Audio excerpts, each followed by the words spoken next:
king in that masculine principle will very much be able to defend his kingdom against anything that comes that tries to change that paradigm. So they're very structured, they're able to use discernment, and they come from that great place of wisdom, and that comes through experience. So that's very much what I saw with the scapegoat. That was a training to be a benevolent king. Well, what I see nowadays, okay, is there has been other forces that have influenced spheres of power. So it's infiltrated things like governments, governmental agencies, religious agencies, anywhere that actually holds power in this moment. There seems to be an inversion of that, where it's tended towards the Tyrant King. So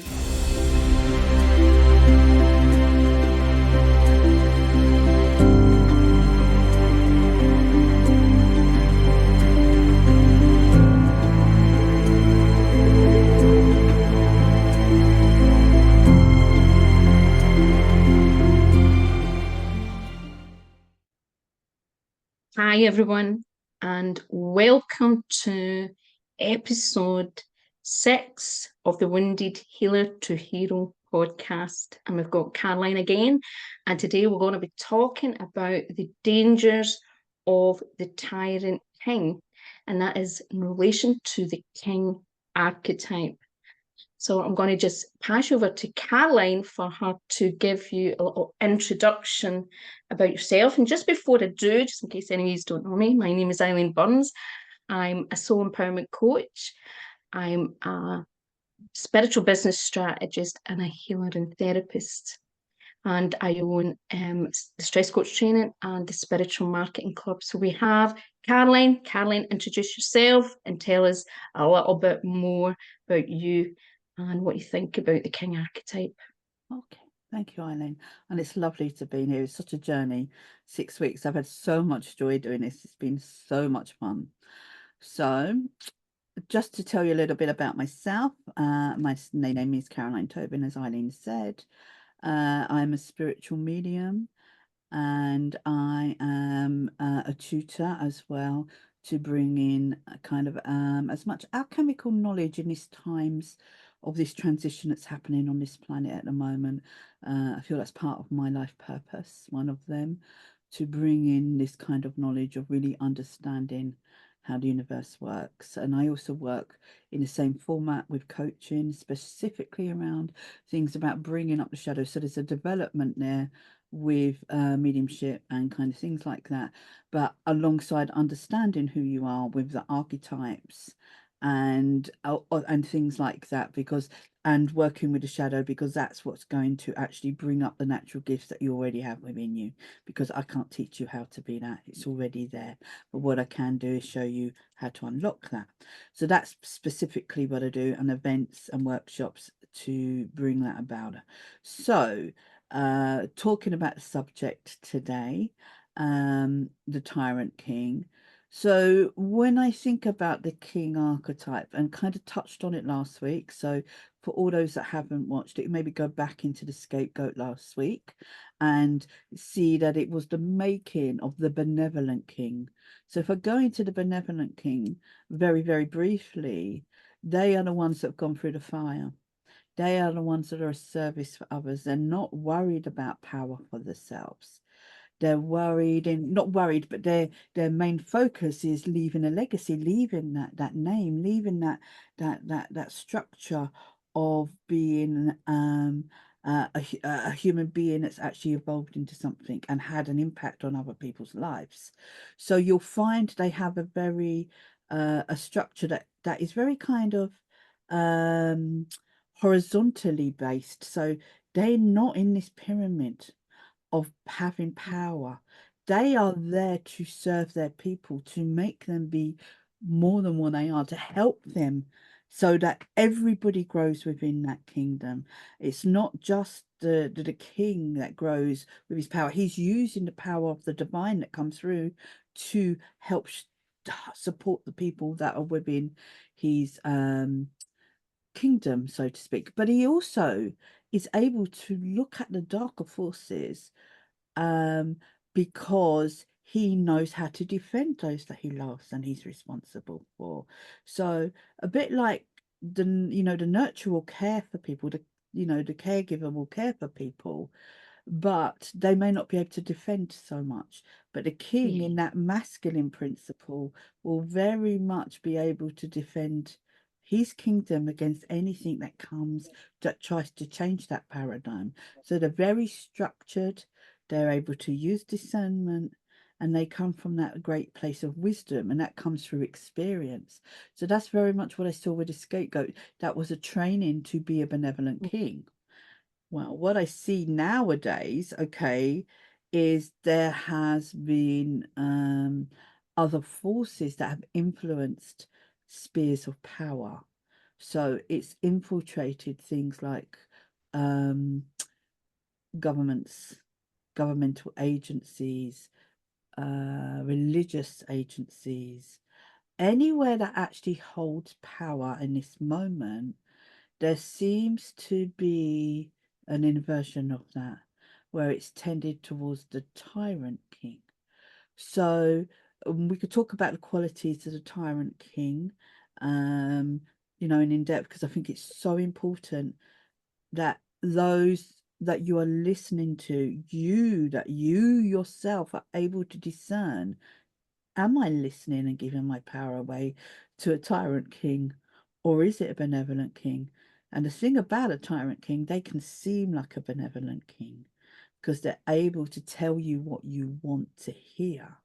So Yep. before I go kind of and discuss that, is there anything that you find yourself, Eileen, you've come across that you've observed in this time of transition to do with the Tyrant Kings and leaders? I think, yeah, I think we've always been kind of aware of an aspect of it, but I think the lid's been blown off it in many ways in a waking perspective for more people the last maybe even 5, 6 years. And then the last 4 years, more people are starting to wake up to how much that really impacts their day-to-day life. Because I think in my perspective, even though it's get stronger and stronger, or it's maybe not been just stronger, we're just seeing how strong, and they're just doing other actions to enforce that. I think I'm very much about personal sovereignty, and what I noticed, in my own life was you see this different to do with society and how society structures are, and how people are put into certain groups or minorities in certain ways through the way that the system is structured. But people don't even realise that they are part of that broken, and the tyrants are there. But I think the tyrants have got more obvious, and it's almost like some of their cards have been shown, even though there's a lot of people waking up to it. But there's also people that seem to be, it's like they can't comprehend. It's that cognitive dissonance to actually what's going on, and they don't even understand what personal sovereignty and what it means to have personal power.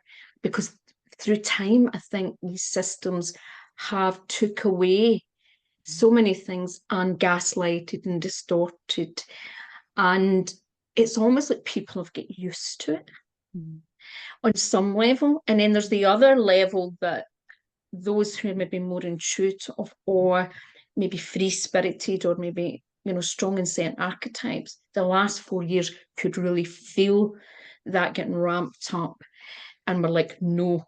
So one aspect, but the other aspect of society, we're falling for the illusion, the inversion of that tendency, because and I know that, and it doesn't just come as the obvious tyrant kings which we think of.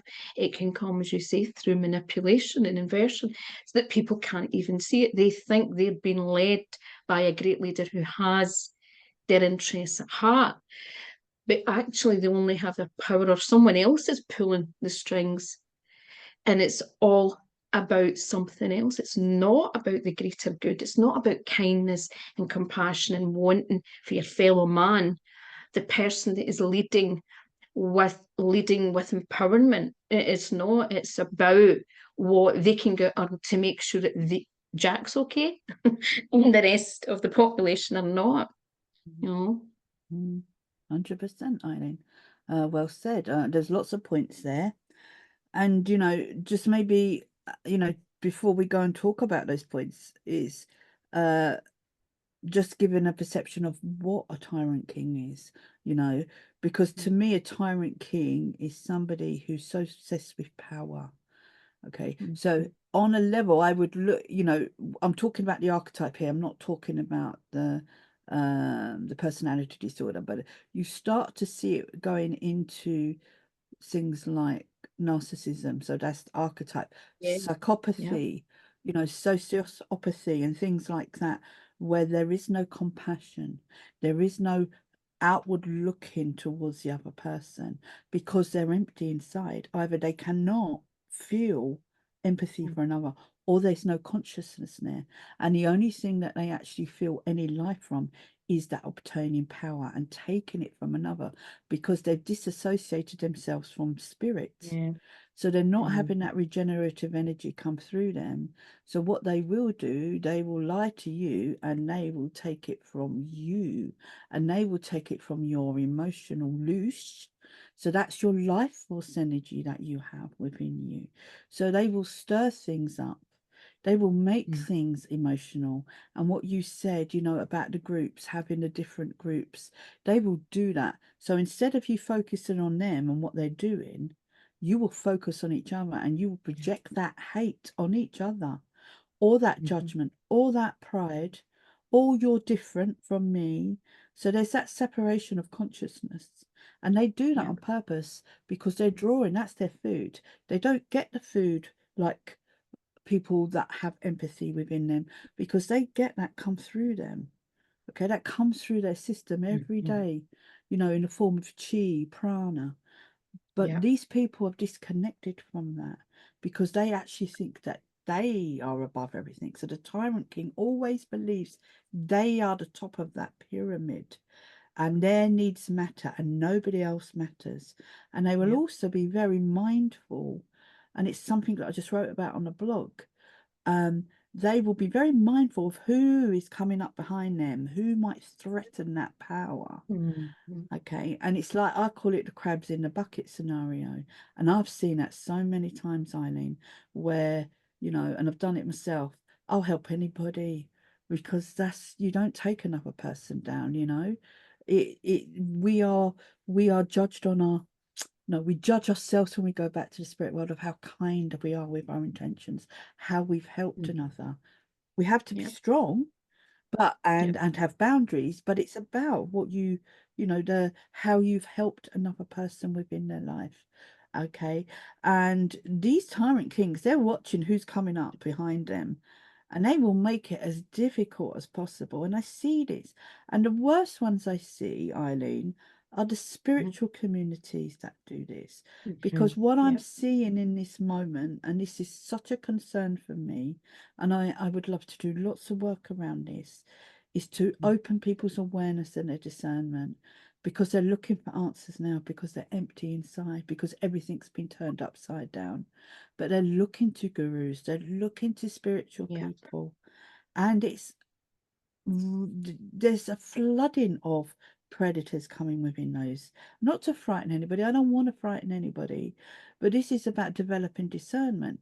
Those that are going to promise you that you're going to ascend, that you're going to be able to manifest anything you want, that, you know, that you are special, you are going to be saved, you are this in these times.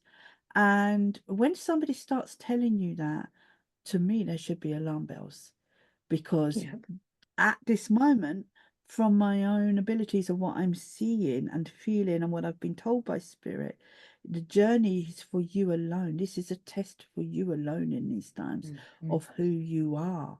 And nobody can give you a shortcut to be able to jump through that. It's about you looking at how the planet and how humanity has actually, you know, not gone down, not the right word, but it's almost like we've lost that humanity because it's so chaotic. And Yes. this is a remembering of who you are. So that's what I'm seeing in the spiritual communities. It's almost like a mania. It's like a Yeah. mania of people getting so fevered now that they can't think straight. So are you seeing that with the people that are, coming across within social media and stuff? Are you observing Oh, the same thing, definitely. Eileen? Yeah. I think, what people would class even as, as light workers, and I use that term just from a marketing perspective, but people who are like truth warriors, or you see spiritual, particularly a lot of spiritual workers who are into the truth movement as well. Mm. And, and I do believe truth has to come out at the moment, but there's this kind of thing that almost everybody's evil or everybody's this. If you're not doing this, you're in your, it's really extreme where this level of this is dark, this is, and if you're in this group, and there is this real polarization. And if you don't do this exact thing, then this is not going to happen. You must do this and this kind. And there is very much that. And I think, this is again about, isn't it? It's about our sovereignty and as you say, discernment. I've talked a lot about discernment in the last 5 or 6 years. And, and discernment is a thing that we all have to, in some level, learn.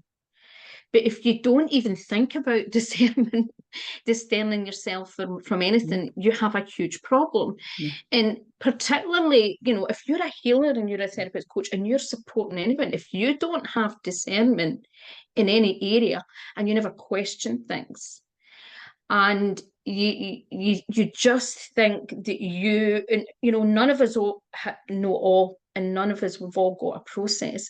But if you get into this, and I think I've talked about the light, even I use the word light workers, that I've always said to people, people have this thing that if you're a healer or you're a coach, that's you, the light worker, and nobody else is a light worker. When the reality is, many people doing everyday jobs are light workers. And there's this elitism sometimes where people don't realize that, and sometimes, I don't always get my words right. I'm always, my terminology, I'm always trying to correct, sometimes it's maybe the way that you come across. But I think we really have to be careful because there is this kind of thing that almost everybody's evil if they're doing this or they're this.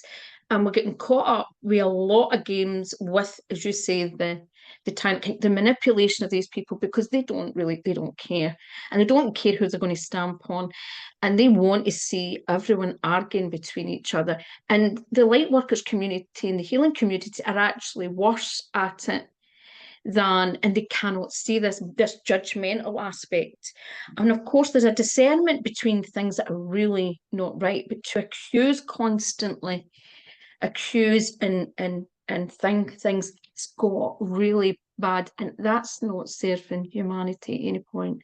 It's what they want, and I think this is what people forget. And I really like what you say about it's nobody can do it for you. People can support you and help you. And I think always, I'm so grateful for the amount of teachers that I've learned from and things, golden nuggets that can support you.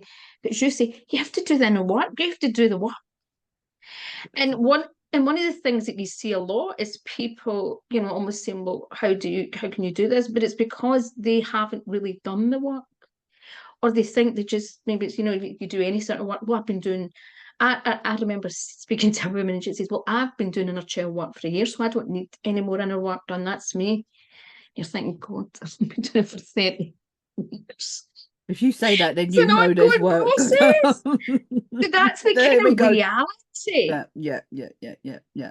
What's your thoughts about that, Caroline? Okay, so there's so many nuggets there. So what I would say is, very right. Looking at how they work is they will set up a triangulation. Okay. So again, it's often a scapegoat, but it also brings in the archetype of the golden child. And I saw that happen in the last 4 or 5 years. So all those that behaved themselves were the best thing since sliced bread. Everybody who didn't do as they were told were the scapegoats. We Okay. were the baddies. Okay. And you can see that. So there's that energy that starts happening between the scapegoat and the golden child, but it's coming from that which is toxic, which is doesn't want them looking at them, wants you fighting for that attention, that approval. And when you look at the New Age movement, spiritual movement, a lot of it's very much in the divine feminine, which is beautiful, and I'm glad it's emerging in this moment. But the divine feminine is no better, or it needs to have the divine masculine. It Yes. needs to have a marriage. But there seems to be this where the divine feminine almost wants to kill or is superior to the divine masculine, and that is not true, because that is not alchemy. Okay, so alchemy is one of the basic laws within the universe. Okay, the marriage of the male and the female archetype together. Yeah. Okay, so they're very much in that kind of feminine energy is what I'm seeing. So they're very emotional. So there's that, I hate you, you're not good. So they're purposely having their emotions played with. Okay, a lot of these people that are doing this within society know from the beginning of time how our psychology works. And it's going to Oh tweak yeah. those that are very much in that female energy who haven't learned to balance the male within them.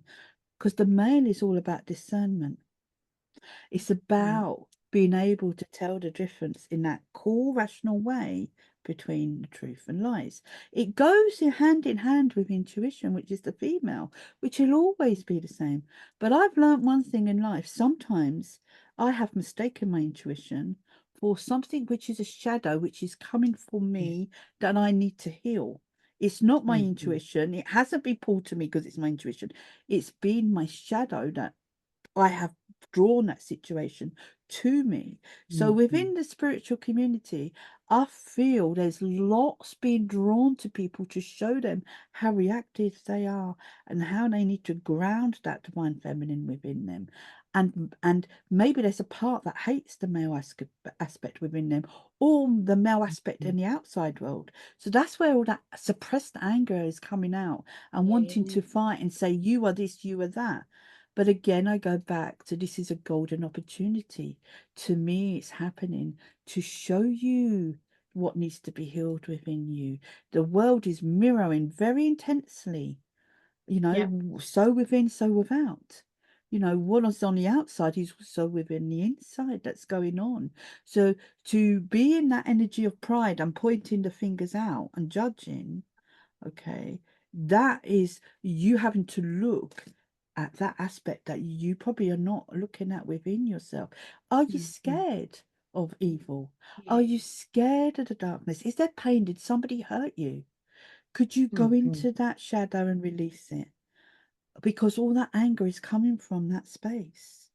And Yeah. I'm not saying you have to go around and give cuddles to anybody who's a psychopath, because I think it's really not a good idea. Okay. No, You want to keep definitely away not. from them. You can't change them Yeah. because they're empty inside. But you can create your own life then. They do not have any energy to be able to affect your life. Only Yeah. that which power that you give them. Yeah. Okay. So that's how I would look at some of the points that you raised. It's really important on that spiritual side of the pendulum, Yeah. and I'd like to talk about the other side of the pendulum, Yeah. like the truth movement.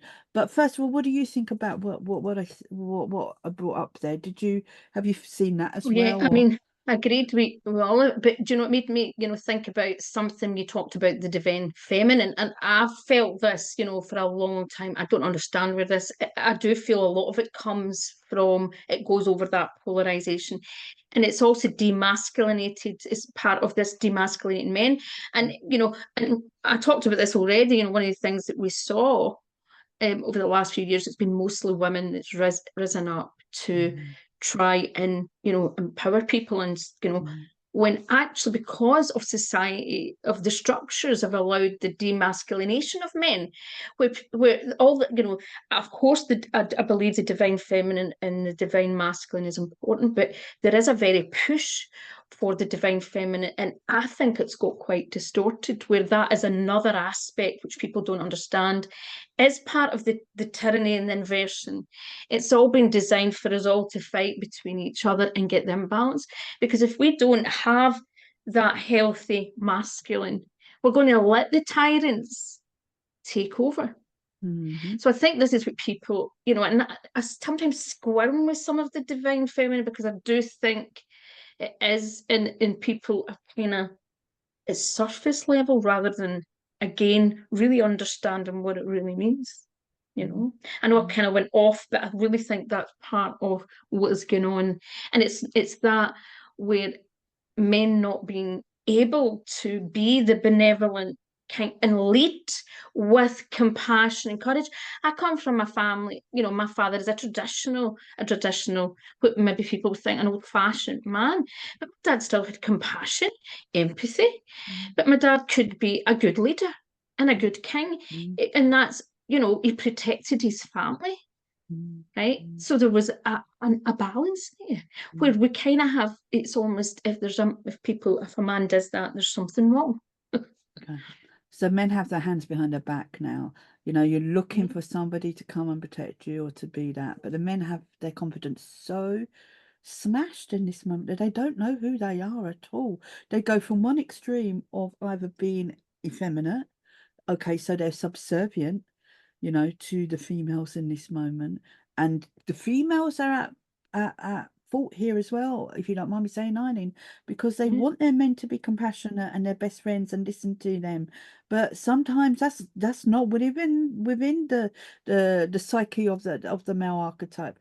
They're meant to be there to protect, you know, they're meant to hold that space for the divine feminine to be chaotic. They are the order that you know, between the two, you know, and so there's that sense of either being very effeminate, and I found that within the spiritual community, the men were in it were very effeminate, okay, yeah, or you go to the other end of the pendulum, which would be the truth movement, where they're all kind of, for want of a better word, is like a right leaning, okay, yes, and where they've got the beards and they're rough and they're the truth movement and they're like really in that kind of there's a lot of space. rebellious There energy we there, go. isn't it? Like an anarchist or something like that. That Yes, kind there of, is, and you know, and people, you know, and obviously not everybody, but there is that extreme yeah, energy within that, yeah, that it's, and yeah, it's went extreme, yeah, and it's just aggression and dominance, and like we're going to, and where does that, I do believe that there is some of, like, the rebellious archetypes can be really helpful in this time, yeah, because it does help create change, but it's when it's again the shadow element, yeah. isn't it?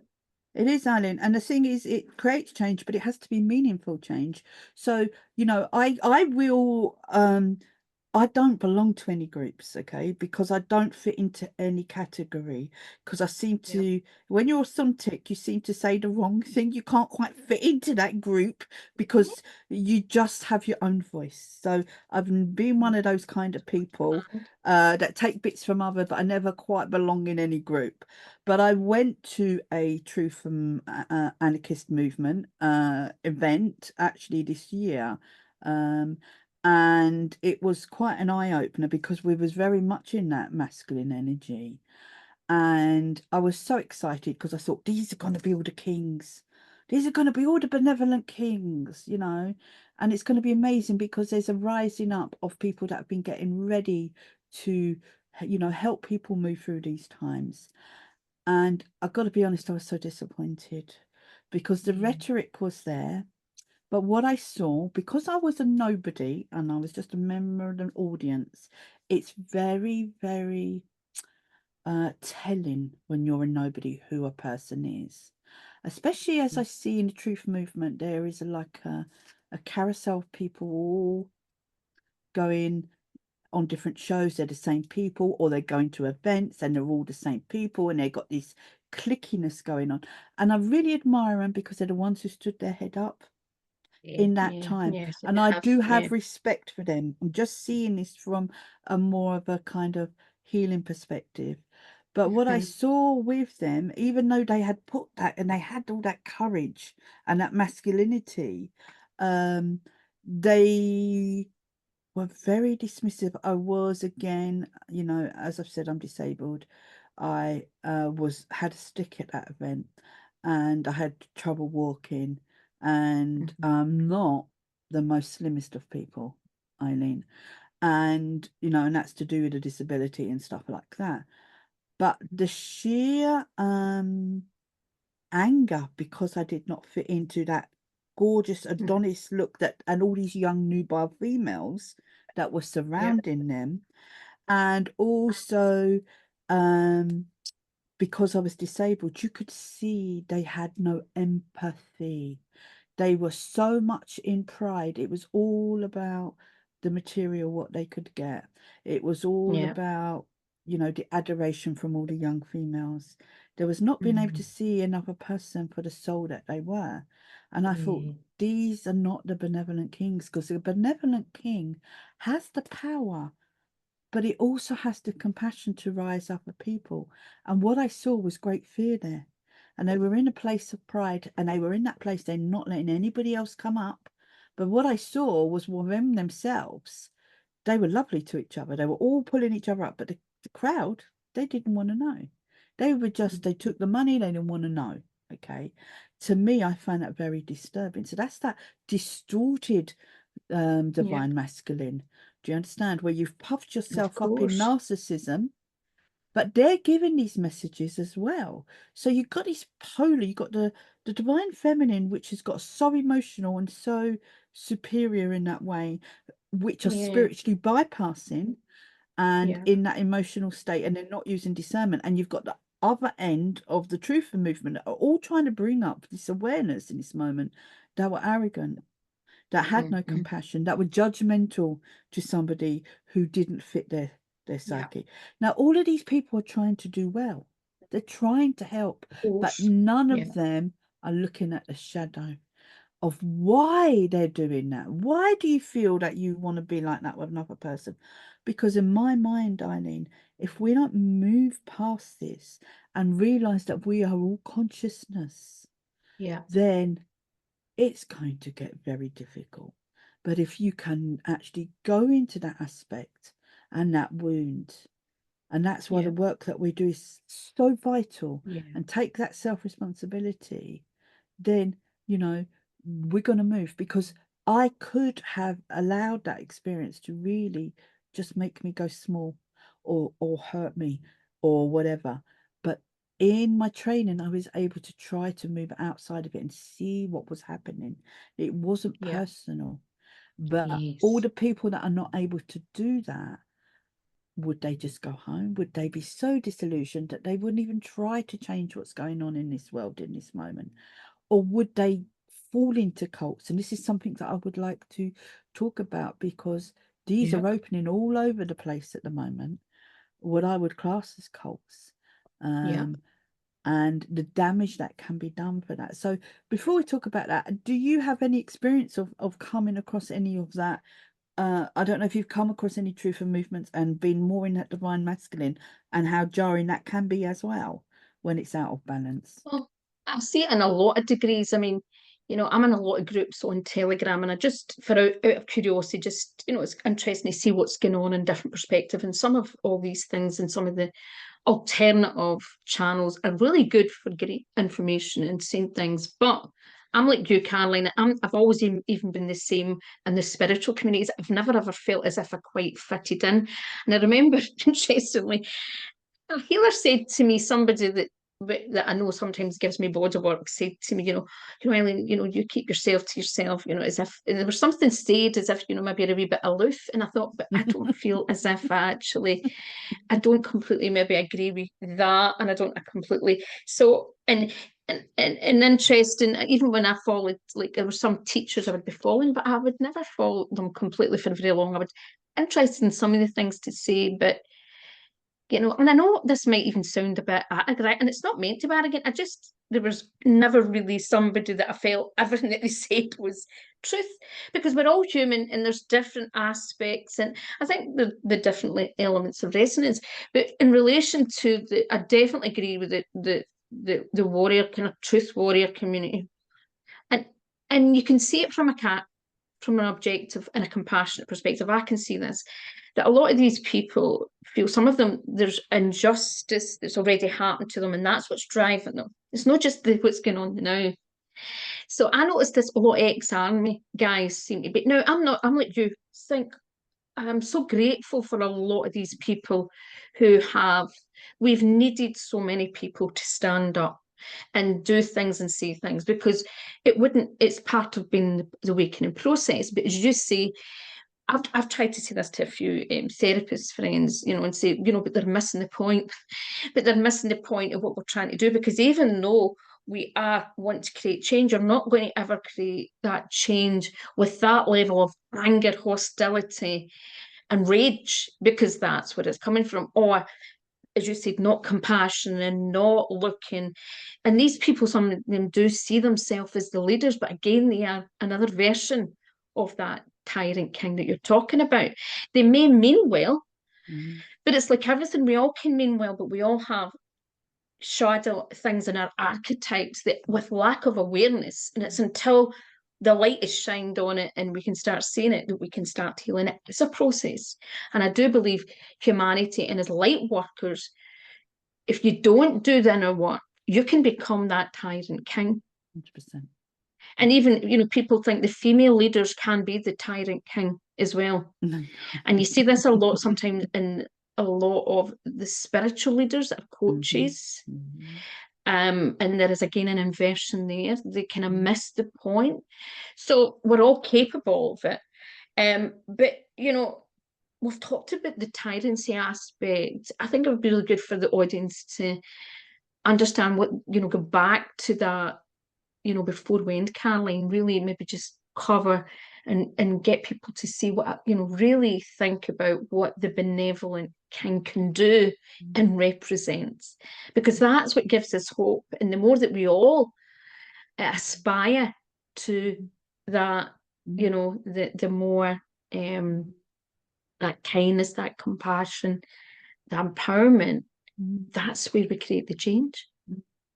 100%, 100%, Eileen. You know, and that's where we're being asked to rise up, to be the kings. There's so many of us, and it doesn't have to be just the men. The women can also have that element right now, but it needs to be tempered. When you get to that point, it's like what I said. I'm seeing a world that's been triggered, that can't cope. So triggered either in a female way where it's so intense I can't feel the emotions, I'm going to shut down, or triggered where I'm going to dominate what you say and I'm going to be angry because I'm triggered because I've got a wound and I'm going to shut you down. Okay, so for the kings now, and I understand, again, listen last week to the Scapegoat podcast, because many of you would have been scapegoated. You know, you would have had your communities turn against you. You would have had to turn in with each other, you know, but you become an echo chamber in that way, because you're all saying the same thing in that way. But this is the journey of not being in that echo chamber, but actually going within yourself to find out where is it inside of you that this darkness resonates with. Okay, because it will use that. It doesn't matter if you've got guns and you're hidden in the fortresses and you've got canning supplies for 20 years and you think the end of the world is coming. It doesn't matter, because that force will come through other people to you. Okay, it will find a way. It will split communities apart. The only way that you can be that leader, and so many people on this planet are born with that leadership ability. You were specifically chosen to come here in this time. And it's not just a material thing, or it's not just a spiritual thing that you're going to send. It's both. And it's about you going into that holy place inside, finding that divine child, which we've spoken about, the seeds of your consciousness, of your potential that you had before you came here, and not letting a darker voice define who you are, being in that reactive energy. How do you want to lead your kingdom? How are you going to create heaven on earth? How are you going to lead people? Instead of pointing the fingers outside of who's not doing enough, okay, Yeah. how are you going to be in training right now to do that so that you can rise people up, but you can be strong and protect people as well, and use that wisdom, and also mercy. I saw this has really disturbed me, Eileen, and I'm going to try and say it as delicately as I can, but I saw this terrible divide when people decided to have whatever the medical Yeah. thing was, Yeah. and some people didn't. And to me, it's your choice which one you do, because wherever you are on that spiritual spectrum is where you are. Okay, it's got nothing to do with you, just you and God. That's your Yeah. journey. Yep. Yep. But there was this anger from the people that didn't take it to the people that did, okay, Yep. without knowing the reasons why. Now, again, I go back to intention. Those that did it because they were trying to help, genuinely believed, that's fine. Yep. Those that did it because they wanted to go on holiday, because they wanted to have that narcissistic kind of life and threw everybody under the bus, I can understand. But it still has nothing to do with you. And when you have that anger that's fueling change because you hate those people and you will never forgive them, then that is Yep. very worrying, because that will affect the whole of your life. Okay, so we're Yeah. being asked to see it from a bigger, higher point of view Yeah. right now, that there are nuances in between. It's not just this black and white thinking. It's about self-development. And that is discernment. That's what the king looks at. He's Yeah. wise. He doesn't jump. Yeah. That's like a young prince that's all fiery and immature who hasn't become the king.